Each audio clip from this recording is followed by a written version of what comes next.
So we came up with 7 things, Filipino traits, yeah. And then when I realized that that could also be the same guide for your hierarchy of values. Number one, sinasabi namin, ang ordinary Pilipino ay is a logical thinker, critical thinker. It starts with that. Kasi kailangan yun muna, ma-establish yun. Kasi we're easily swayed, no, by social media, di ba? Binabasa tayo. Hindi man lang kikilatisin, totoo ba to? No, ano ba ang basis nito? Ano ba ang Especially now, sort. nagkalat ang fake news. So it starts there, clearly analyzing, Meron akong binanggit na may pare tsaka si Mayor, ano. At the end of the joke, pinuntahan ng pare si Mayor, sabi niya, alam mo may problema ka dyan sa bayan.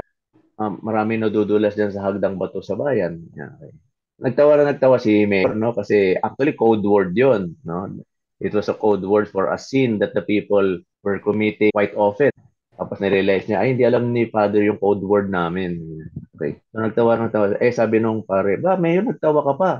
Baka hindi mo alam yung asawa mo, 3 beses nang nadulas dyan sa hagdang bato na yan. Meaning, no, 3 beses na nagkasala yung asawa niya, no?